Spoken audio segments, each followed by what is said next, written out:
The Sports Shuffle. It is August 12th, 2024, and I am, of course, flying Ryan Go Chris along with Tampa Motor Mouth Joel Verone, definitely happy when you're looking at the tropics and the storm is just doing a wild swing out and it's a fish storm. We like seeing that.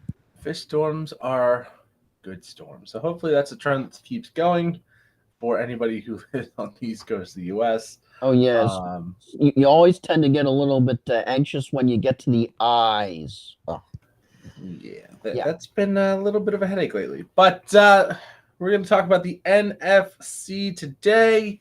Talked about the AFC last week as we start ramping up for the rest of the season. And we're going to do our NFC predictions. We are about a week into preseason, and I have watched none of it because I don't care about the preseason because it's useless. Next week's the only week that might have any value.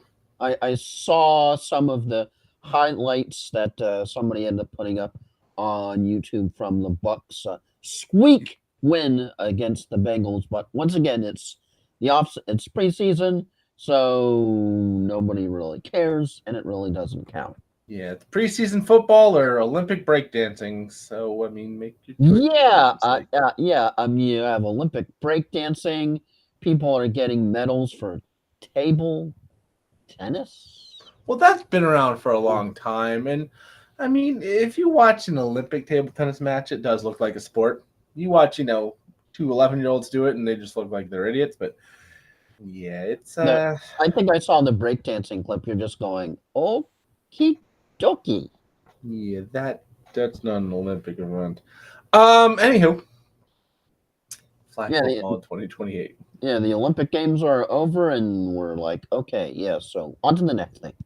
Yep, on to the next thing, and that is the NFL season, and we're going to talk about the NFC. Joel, pick a division. Let's go. With the dynamic kickoff, right? I think that's the new buzzword, dynamic kickoff. Whatever it means, they're just changing it. So it's the safe kickoff in theory, which is funny because Deonta Foreman had to be helicoptered to a hospital doing it in practice. But it's supposed to be safe. It's supposed to be more electric and hopefully lead to bigger plays. We'll see how that actually works. But all of that being said, Joel, which division of the NFC do you want to start with? Well, can we just do the South? I mean, I know it's probably one of the more disappointing and yet at the same time interessante divisions in the NFC, unlike the 49ers, which it's going to be the 49ers. And I'm sorry, do you want to start off with your predictions or do you want me to do my predictions? I'll let you go Homer first and then I'll respond with logic. It might be the same, but I'm just saying, I know you're a homer. Well, it's not just being a homer, as you tend to look at all of the teams, and the main reason I'm picking the Bucks, you got to toss in a little bit of homerisms to the stew, let it simmer, let all the spices just get in there and make it just absolutely smell fantastic. But I mean, you look at the Bucks. I mean, they really didn't do anything crazy. They kept the core together. I mean, no Shaq Barrett, but as it turns out, he really didn't end up going to your Dolphins. He stepped away from football.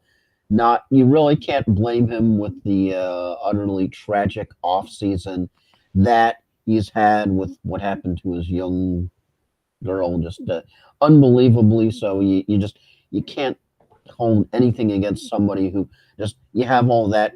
They're not going to think about football. Any normal human being. So, but the Bucks did bring David back. They brought Evans back. They brought Baker Mayfield back, and I think that's enough right there. They've got the core three, and they really didn't do anything splashy. They didn't do anything wow in the draft, but they did enough to, I think, at least keep the division. Now, of course, the Falcons, we all know what the Falcons did or didn't do in the first round. Of course, two quarterbacks, everyone's still scratching their heads about that move, and we'll see if that was a 3D chess move or if it's going to come around, bite them in the you-know-where, because you have a lot of people saying that they should have done something with their defense because that's something that's just a very important ingredient in the NFL. Now, I have the Falcons number 2 in the division. I just think that they're going to be better. No Arthur Smith. You've got Raheem Morrison as a new coach. Any improvement has to be a better improvement than after the last year. Good God. Then I think these next two teams, I almost have to say, are almost interchangeable. I have the Saints in the third place just because I can't buy all of a sudden a renaissance for the Panthers. I mean, with the Saints, you definitely have the argument that quarterback shaky as hell, who actually likes the head coach, Allen, shaky as hell. You know, the Saints have had splashes of greatness at time, and then just all of a sudden, like, where the hell did they go? So like I said, you could have Saints and Panthers almost interchangeable depending on how bad the Saints get this year. And they've had times where they, holy crap, they're bad. And then you have the potential for all of a sudden with Dave Canales, of course, new head coach for the Panthers. All of a sudden, yeah, I won't say from worst to first, but from worst to not as bad as they sucked last season. So that's homerism, but I think the Bucks did enough with securing the three people, keeping the team together. I think they can edge out the Falcons. I think it's going to be a tighter division than everybody thinks, but I think the Bucks just that little bit more secure, that little bit more better. Falcons are going to be better just because of addition by subtraction. No Arthur Smith. Saints, who the hell knows what the Saints are? I mean, it's just ever since Sean Payton went away. Yeah, as you know, granted, I know he's not exactly lighting the world on fire in Denver, but Saints are just absolute dumpster fire of their own. And once again, the Panthers. Who knows? Anything has to be better than 2 wins. So that's how I see it. What's your contrarian view, or do you sort of Well, think it's similar? Well, you said anything has to be better than 2 wins, and I have Carolina predicted for 2 wins. So I've got them at the bottom still. I don't see the big rebound coming. I just kind of don't think Bryce Young is the answer there. Deontay Johnson's going to be a nice piece, but what else is really there? Is it Adam Thielen? Is it Jonathan Mingo going to step up? Is it Terrence Marshall? Like, who is that next guy to step up? I don't see it. Brooks coming off the ACL, he's not going to be ready for the start of the season. Miles Sanders is completely irrelevant at this point. Chuba Hubbard has some good games, but I just don't see the Panthers being good. I do have the Bucks winning the division. I have them going 11-6. I think they kind of win this one, not easily, but they do win it with some gap here. I've got the Saints in second at 9-8. I just think more than anything, I think the Falcons are going to come out a little sluggish. I think getting used to the new system, getting used to the new coach, Kirk Cousins coming back from the Achilles, just going to take a little bit of time. You actually have that much faith in Derek Carr, even shaky as he has been at times. I mean, they still have a very, very good defense. Derek Carr, if he's not better than he was last year, this was still a team that was right around that 8-9, 9-8 mark last year. One bounce goes a different way. Plus, you also have one of the coolest quarterback backup names this year, Spencer Rattler. Coolest. He's getting a little bit of buzz. And then the other thing that I think working against the Falcons is I do think it's going to take them time to adjust, but they also have a relatively tough schedule to start. Pittsburgh, which is a revenge game for Arthur Smith, coming back to Atlanta, game number 1. Pittsburgh's not going to be a bad team, but we'll see if they can beat Atlanta. Then they got Philadelphia, Kansas City, divisional matchups, New Orleans, Tampa, Carolina. Divisional matchups can go any way. Seattle, another one against Tampa. So they have both of their Tampa games in the first half of the season. Then Dallas, the Saints, and the Broncos before the bye week. I mean, are we taking them over Philly? Are we taking them over to the Chiefs? Are we taking them to sweep the Bucks? How about the Cowboys, the Seahawks, sweep the Saints? Like, if they come out slow, it takes some time for Kirk Cousins to get going. We saw him with the Vikings last year not be great out of the gates, and they started 0-3. Getting used to a new system, getting used to a new coaching staff, coming back from the Achilles. I think they're just going to start slow. They're going to finish strong. I mean, they've got a pretty easy second half after the bye week. Chargers, Vikings, Raiders, Giants, Commanders, Panthers. They could go 6-0 to end it. And the Broncos right before it. Who knows? They could get very, very hot at the end. But I've got the Saints going 9-8. I've got the Falcons going 8-9. I just think they start like a 3-7 team and then rally to get back at that 8-9, try and have a shot at the playoffs. And I think the Falcons might be a very, very dangerous team next year. I just think that defense is not strong enough to support an offense. It's going to take some time to get in the rhythm of things, and they're going to come in against some good teams. So I got the Bucs 11-6, Saints 9-8, Falcons 8-9, and Panthers at 2-5. And I only have the Bucs from this division getting into the playoffs as the 4 seed. All right, Joe, let's go to the NFC East because I think this is still, as we're going to consider a 2-team race. I don't think either one of us are going to go out on a limb and say Washington or the Giants are going to take that big step forward.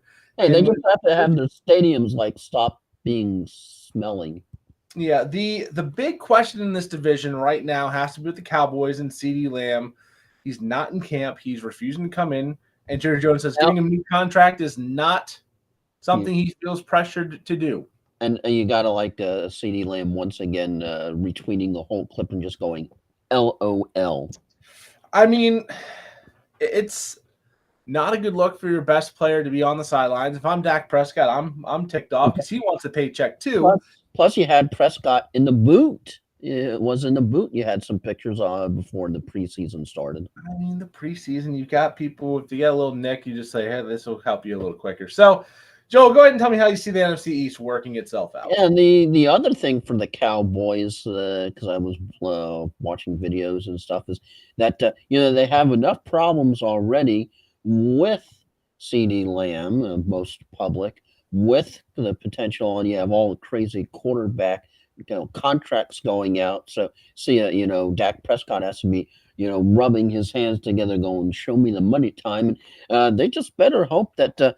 Mr. Parsons doesn't just start to thinking, hey, maybe I should throw my hat and get me some of this too. So that can be three very key people for the Cowboys to continue their march towards mediocrity. But yeah, I definitely agree. It's a 2-team race for the NFC East, or least, depending upon how you look at it. And I tend to have the Eagles in there just because Sirianni, his butt's on the line, his chair is freaking molten lava this year. The coordinators were sacrificed to the shadow realm last year, and when that happens this time, it's all, and the target as far as coaching goes is on you. So he needs to have a massive revival, and I think they can get it done, especially overpaying for Saquon Barkley to help out the backfield.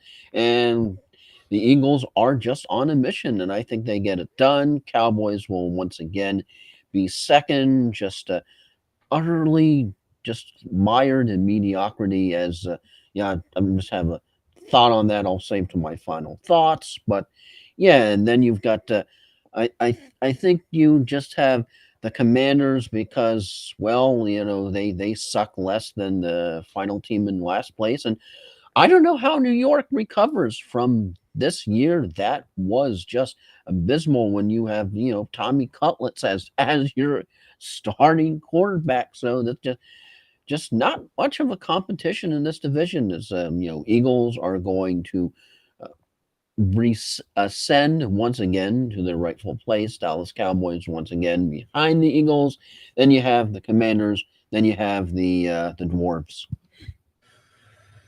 I've got the Cowboys still winning the division. I think they will get the CeeDee Lamb thing figured out. The running game's going to be interesting. I think Dowdle, Zeke, and I think there's a good chance they bring somebody else in or trade for somebody. This could be where Miles Sanders pops up. This could be a Dalvin Cook landing spot. This could be, even Kareem Hunt. Somebody can come out of nowhere and be the number one on this team still. I think they'll be good enough in the running game to keep the ball going. Brandon Cooks, Jake Ferguson were very good in the passing game last year. I think Dak's going to be back to form. And that defense is the difference here, is that defense was a turnover machine. It was a touchdown scoring machine.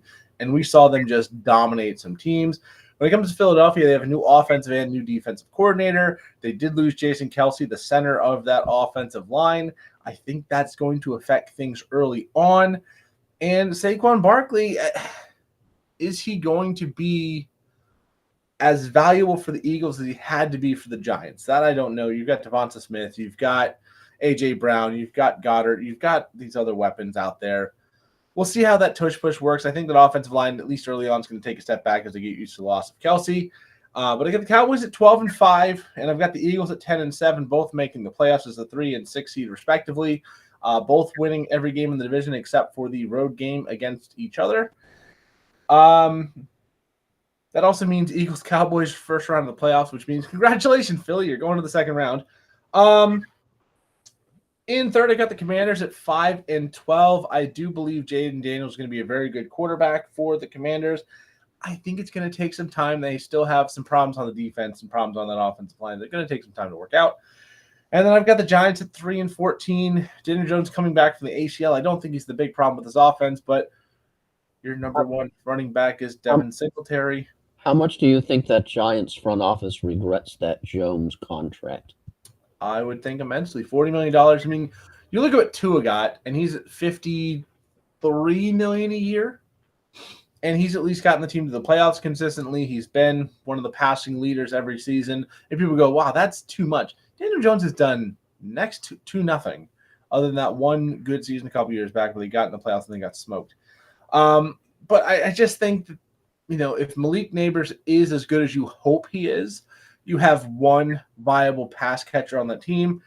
Devin Singletary was very good with Houston. If he's as good as he was with Houston at the end of last year, you have a middle-of-the-road running back, and you have a quarterback coming off the ACL, which he is a running-style quarterback. He's not going to be able to do that as well to start the season, and I just think it's going to be a rough year for New York. It could be the end of the day bowl in New York. We will see. But I got Cowboys at 3 and Eagles at 6 in the conference. As we move on to another one we'll talk about with pretty much a two-team race at the top. That's the NFC North. There's a lot of hype around the Bears. There's a lot of Bears fans getting really, really delusional about Caleb Williams being he's going to bring us to the Super Bowl. We're going to win it all this year as a rookie. He's the best thing that's ever happened to Chicago. He's better than deep dish pizza and Mike Ditka. I would caution them all to pump the brakes on that. So, Joel, who do you have in this division? Yeah, just it's kind of one of those sort of interesting stories when all of a sudden you hear that Caleb Williams apparently carries a purse. Huh? Yeah, he's a very feminine guy. Yeah. Anywho, I definitely agree with your two-team competition for this division. Yeah, obviously, it's Lions out at first, even with all of the aggressiveness and the crazy Dan Campbell-esque type offense plays that can both really create fantastic, unbelievable moments, but also unbelievable heartbreak too. As Green Bay Packers were really good. They were good enough to humble the Cowboys in the playoffs this year, but I don't think they're good enough quite yet to knock the Lions off of their perch in their rightful place. So, yeah, it's definitely Lions 1, Packers 2, and all of the hype and all of the players they end up getting, and with the Bryce Young trade, it's going to be good enough for third place, and there'll be definitely a lot of a certain song that some Packers fans might be playing for the Bears that we all know and love. But yeah, and then fourth place, no Kirk Cousins. All of a sudden, it's going to be Darnold, McCart, JJ. Who will help the Vikings and Justin Jefferson to trod forth and go forge new destinies? Who knows? But yeah, it's Lions 1, Pack 2. The Bears will be third, and they'll be lucky if they're not last. But that'll be the Vikings' place. Does all those crazy wins that they had last year, I think, come around and bite them in the you-know-where. I've got the Packers and Lions as two of the best teams in the NFC. So whoever wins this division, I think this could be very, very likely an NFC Championship game preview. So the playoffs break so down. You're really buying into the Pack that they humbled the Cowboys and that wasn't fluke. That was the real deal. I think we saw enough from Jordan Love, both in the regular season, the playoffs, and then even the start of the preseason, which I know preseason doesn't mean much, but 100% with the touchdown and one drive. It's something. And this team is getting better. I think the Josh Jacobs addition is going to be an upgrade from Aaron Jones. I think that this receiving core, while none of them are standout elite fantasy studs, I think having 4 or 5 just very solid, good, consistent wide receivers in Watson, in Dobbs, in Wicks, and go down the line, even to Bo Melton. I think it's going to be a solid offense. You've got Musgrave, you've got Tucker Kraft as a backup tight end. Like, you've got so many weapons that a defense cannot just, like, if you play the Vikings, I have to stop Justin Jefferson. If I can do that, I'm probably going to shut this offense down pretty well. You don't have that with the Packers. Maybe you can say that with Josh Jacobs, but even then, I think Jordan Love can torch you through the air. But with that said, I have the Lions winning this division at 14-3. I have the Packers in second at 13-4. I think these are, like I said, 2 of the best teams in the division, both in the NFC. And I think it is a clear delineation between the top 2 and the bottom 2. I also have the Bears at 5-12. Wow. In third place. So, like I said, a big gap between second and third in this division. So you're like me, you think all the Caleb hype is just that, just hype.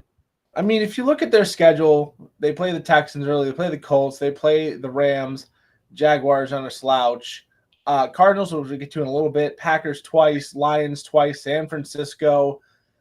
I just don't see where they're going to come out and just stun people. Yes, they play the Panthers, they play the Commanders, they play the Patriots, they do have some soft games, the Titans. But I want to see Caleb Williams actually be good. I've seen him wilt in college. I've seen him cry on the sideline in college. He does not seem to have the right mentality in a lot of ways. You said carry the purse. There was the thing over the summer where he was in pink nail polish on the phone with a pink purse case on his phone, lip gloss, and you're like, oh. I mean, you can do what you want, but you're out in public. You're representing your team. You're representing your city. And there are people that look at that and go, is this an NFL starting quarterback who's doing this kind of thing out there? And, I understand it's 2024, live your life how you want to live your life. But it seems like there's a lot of drama and a lot of circus around Caleb Williams for a guy who is yet to take a snap in the NFL that's counted. Plus, I remember there's one of the stories about apparently how he was criticizing his teammates about, not making messes and clean things up around, camp and not leave your trash everywhere. And you're just like, okay. And apparently in Hard Knocks, like, they do the rookie hazing, he had to go sing a song and he half-assed it real bad. It's like, well, you know what? If you're going to be the leader of the team, you still need to go full out and just embarrass yourself and be willing to put yourself on the line for your team. And I don't necessarily believe in Caleb Williams. I think he's got the opportunity to be one of the all-time biggest busts because of how hyped he is and where he went with the situation, getting as good as it did with Keenan Allen, DJ Moore, drafting a Dunze. They have Kmet, they have Swift now. If he doesn't come out and produce, he's going to be a big, big bust. If he dominates in fantasy, if he surprises everyone and beats teams that you're not supposed to beat, people will forget about all the extra stuff. Exactly. Winning cures absolutely just about anything. But when you put F Utah on your nails and you go out and lose to them and then cry to your mommy in the stands, that image is burned into my brain. Until I see another image that can get burned into my brain, he's going to be just a soft kid that's not ready to lead, and that's why I worry for Chicago. I still think they'll be better than the Vikings because the Vikings, as much as they said the Bears' schedule has some tough games, the Vikings start with the Giants, not too bad on the road. San Francisco, Houston, Green Bay, the Jets, bye week, Detroit, the Rams, the Colts, and the Jags through week 10. They might win week 1 and then not have another chance to win until week 11, week 12 when they play the Titans and the Bears. That's when you're whimpering into your bye week. And it's one of those things where the theory is that Sam Darnold's going to start. The fantasy footballers are calling him now the sacrificial baby, for better or worse. And they think he's going to go out and he's going to play to the bye week when he's got to play San Francisco. He's got to play the Jets defense, the Green Bay Packers defense getting better, Houston who's getting better. And then after the bye week, that's when J.J. McCarthy's going to come in. They goes, hey, rookie, it's your team. We've already got a bad team. Do the best you can. I've got them at 4-13. I just think it's going to be a rough season. J.J. McCarthy, I think, is going to be a capable quarterback, but no Hawkinson to start the season coming back off the knee injury. Addison, who knows with his drunk driving, not arrest when he was I don't know. It was kind of a weird situation where he got a DUI without moving the car. Definite knucklehead of the offseason award. Oh, I mean, Rasheed Royce kind of gets that one. he's number one, but Addison tried to get in that conversation. And I just think it's going to be a rough season for the Vikings. The defense is not ideal. That offensive line is not great. Aaron Jones is 29. He's going to be your starting running back. I think this team has a lot of holes. And J.J. McCarthy coming out of Michigan, who didn't get a lot of time throwing the ball in college. Yes, he won a national championship. You can't take that away from him. But as far as leading a team, passing the ball, and stealing wins when you have to at the pro level, I don't think he's quite ready for that yet. So I've got Lions as the 2 seed at 14-3, Packers as the 5 seed at 13-4, Bears and Vikings well outside of the playoffs at 5-12 and 4-13 respectively. And move on to the NFC West. Well, you will also be humming that certain song about the Bears, too. Yeah. Home of the reigning NFC champion San Francisco 49ers. They are, I believe, still the favorites to win the NFC again this year. As of right now, Brandon Ayuk is still a member of this team, so this offense that is just absolutely loaded keeps having all of their players, not to mention Ricky Pearsall, the first-round wide receiver that should come in, hopefully make an impact. But if not, you still have Ayuk, you still have Sam, you still have CMC and Kittle. Brock Purdy looks like every bit of a professional quarterback, even though he was the last pick of the draft this year. Defense is still elite. So if you see anybody challenging the Niners for the top spot in this division, I'd be surprised. But what do you see here? Oh, heck no, as far as that. Also a double HE-double-L no for the challenging the 49ers. I know with the Rams definitely had a dangerous offense, but it's just hard. Even if you take Ayuk out of the equation, which I don't know if that's going to happen because there was a lot of rumbling that all of a sudden the rumbling ceased. Now you have to wonder if they're going to get down to brass tacks and, okay, let's keep Ayuk for one more year, then maybe we can figure out to do something with him next year, but let's try to focus on at least getting back to the big game because it was close. It was almost a San Francisco win. But I think that if the front office is smart, what they need to do is focus on let's just keep Ayuk this year. Then next year we can focus on whatever things bring then, but just let's keep him and keep the band back together. So no, I really don't see anybody, the only team, even with the hope in hell of dethroning the reigning champs from the division, the Rams. I just don't see that happening. 49ers, once again, in spot 1. Rams, number 2, just because I think I see a huge regression for the Seahawks.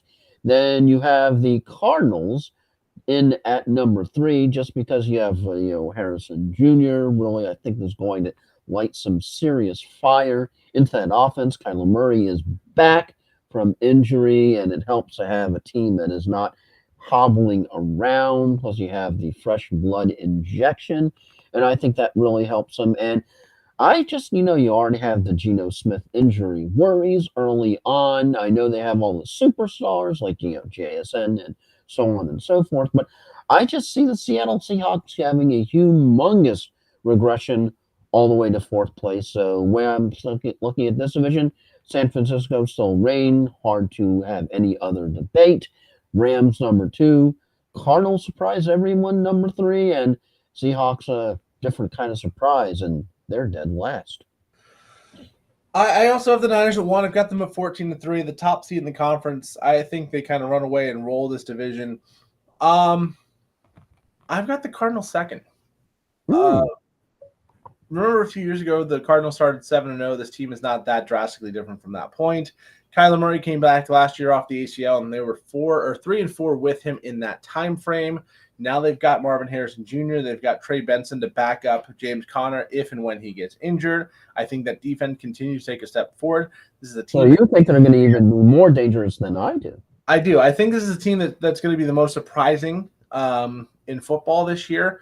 because a lot of people are going to sleep on them. They also don't have a super difficult schedule. They open on the road against Buffalo, but I already said I think Buffalo starts off very slowly, getting used to no weapons and figuring things out. When you're Major Sucky the previous year, the schedule-wise. Yeah, I mean, but then you have a divisional matchup against the Rams. You're probably going to lose to the Lions, but then the next few, Washington, San Francisco, Green Bay, tough.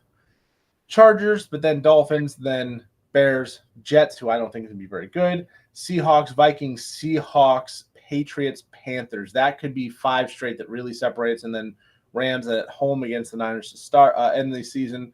I think they start off strong. I think they beat Buffalo week 1. I said that when we talked about our AFC. Just the Bills are going to take time to figure this out, and then that can give them a lot of confidence. But Marvin Harrison's going to be great. That's going to allow Wilson. That's going to allow Dortch. That's going to allow McBride to really step up as the secondary and tertiary options on the passing game. I think the two-headed monster they could get with Connor and Benson is going to be electric, but James Conner's been a very good running back his entire career. Eventually he's going to fall off, but I don't think it's going to be this year. And I think the defense is going to come up a little bit more.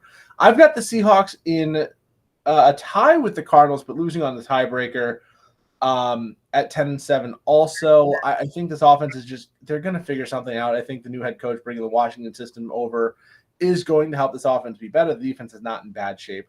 And I've got the Rams in last place, but I've got them at 9-8. I've got them as a good team. This is a team that's going to, the 9th seed at 9-8. Frankly, I think you lose Aaron Donald. I think you've lost too much on the defensive side. This is a team that's going to have to put up 25, 30-plus points a week. And when you're starting off your season, Lions, Cardinals, and 49ers, you got the Packers in week 5 and the Bears in there in week 4.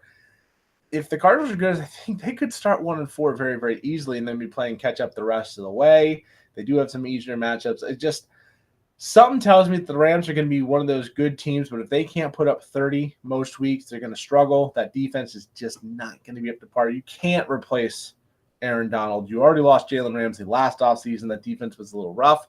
And I also think Puka Nacua takes a step back to reality. Cooper Kupp's still the number 1 on that offense. He is now fully healthy. Puka's had a little bit of an issue with injuries in the preseason so far. And Kyron scares me in fantasy. Like, he's a very good player, but he's undersized. He's a workhorse back. What do they have in Blake Corum behind him? I just don't know. There's more question marks to me for the Rams than any of the other teams in the division. So I've got them in last. It wouldn't surprise me if the Rams did finish in second, or the Seahawks moved up or down. Cardinals absolutely could finish in last place. But some team has to surprise everybody in the league, and I think it's going to be the Cardinals this year. So, yeah, Cardinals playoff team, 7th seed, getting smoked by the Lions most likely. But still, they're in the playoffs. I mean, I think there's good times ahead for the Cardinals. So with that, Joel, let's go to final thoughts and start with you. I've got a funny final thought and a serious final thought. My funny final thought is apparently I saw today is it's Sir Mix-a-Lot's 61st birthday. Does anybody know what he likes? No. And the semi-serious final thought is, at what point can we remove the moniker of the title of America's team from the Cowboys, a team that has had only 5 playoff wins since their last Super Bowl flying? Unfortunately, I think that's just going to stick. But yeah, I don't know if and when they can possibly get rid of that. I really don't have much of a final thought today. Just don't be stupid. I dealt with so much stupid today, and I just don't want people to be stupid in the world. Would that be you put out the Jeff Fox sort of the video? Here's your sign. That is Bill Engvall. But yeah, basically that's kind of what I mean by that. Yeah, Jeff Foxworthy is you might be a redneck. Bill Engvall is here's your sign.